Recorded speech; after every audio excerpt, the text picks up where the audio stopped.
മാന്യ പ്രേക്ഷകർക്കും പ്രവാസി വിഷന്റെ വാർത്താധിഷ്ഠിത പരിപാടിയായ സമകാലികം പരിപാടിയിലേക്ക് സ്വാഗതം. സമകാലികത്തിൽ നിങ്ങളോടൊപ്പം ഞാൻ കലികാലം രാഘവൻ. ചില വാർത്തകൾ നമ്മെ ചിന്തിപ്പിക്കും, ചില വാർത്തകൾ നമ്മെ ലജ്ജിപ്പിക്കും, ചില വാർത്തകൾ നമ്മെ ചിരിപ്പിക്കും. അങ്ങനെ ചിന്തിപ്പിക്കുന്ന, ചിരിപ്പിക്കുന്ന, ലജ്ജിപ്പിക്കുന്ന ചില വാർത്തകളുമായി സമകാലികം നിങ്ങളോടൊപ്പം.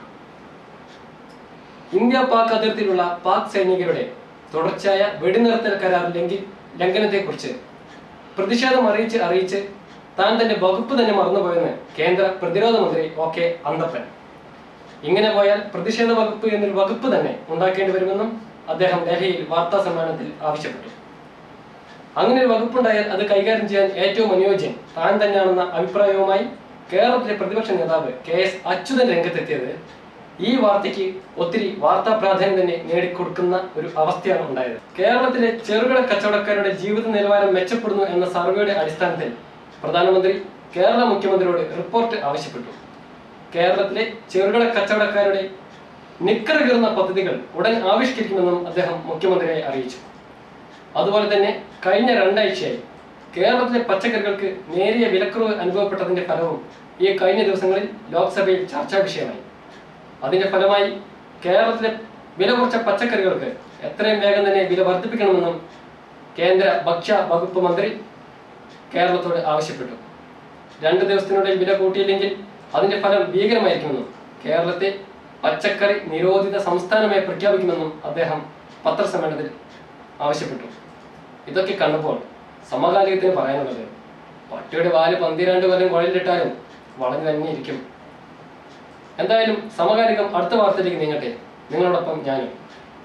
മധ്യരാജാവ് രാജമല്യയുടെ 45 കോടി കടം കേന്ദ്ര സർക്കാർ എഴുതി തള്ളി.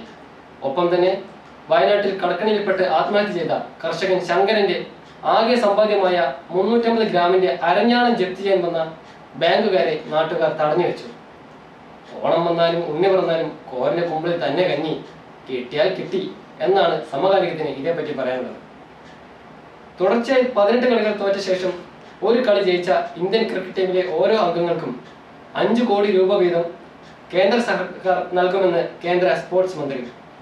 ആ സമയം തന്നെ ഇന്ത്യ പാക് അതിർത്തിയിൽ തീവ്രവാദികളെ വെടിയേറ്റ് മരിച്ച സൈനികൻ പന്നിയങ്കര സ്വദേശി സുമേഷിന്റെ കുടുംബത്തിന് കേന്ദ്ര സർക്കാർ 25,000 രൂപ നൽകുമെന്ന് കേന്ദ്ര പ്രതിരോധ മന്ത്രി OK അന്തപ്പൻ. ഇതെല്ലാം കേൾക്കുന്ന സമകാലികത്തിന്റെ പ്രിയപ്പെട്ട പ്രേക്ഷകരോട് ഞങ്ങൾക്കൊന്നേ പറയാനുള്ളൂ. ഇനിയും ഇലക്ഷൻ വരും. ഇവരെല്ലാം വോട്ട് ചോദിച്ച് നമ്മളെടുത്ത് വരും. അന്നേരം നമ്മളെല്ലാം ഇവർക്ക് തന്നെ വോട്ട് ചെയ്യണം. കാരണം പൊതുജനം കഴുതകളാണെന്ന പൊതുതത്വം നമ്മളായിട്ട് മാറ്റാൻ പാടില്ലല്ലോ.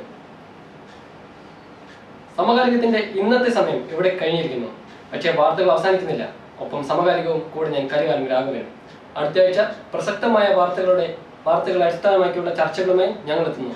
ഞങ്ങളുടെ ചർച്ചയിൽ പങ്കെടുക്കുന്ന പ്രമുഖർ ചിന്തിച്ചാൽ ഒരു അന്തവുമില്ല, ചിന്തിച്ചില്ലെങ്കിൽ ഒരു കുന്തവുമില്ല എന്ന് ചിന്തിച്ച പ്രശസ്ത ചിന്തകൻ അഞ്ചൽ അരുവിക്കര ടിജിൻ, എന്നോട് കളിച്ചാൽ കൊഞ്ഞണം കുത്തും EKK പാർട്ടി സംസ്ഥാന വൈസ് പ്രസിഡന്റ് പത്തനംതിട്ട രഞ്ജിത്ത്, മുൻ ഗുസ്തി ചാമ്പ്യനും ആർട്ട് ചിത്രങ്ങളുടെ പ്രശസ്തനായ ഡയറക്ടർ ശ്രീധൻ മല്ലപ്പള്ളി. സമകാലികത്തിന്റെ ഇന്നത്തെ എപ്പിസോഡ് ഇവിടെ അവസാനിക്കുന്നു. അടുത്ത ആഴ്ച കാണും വരെ എല്ലാ മാന്യ പ്രേക്ഷകർക്കും നന്ദി, നമസ്കാരം.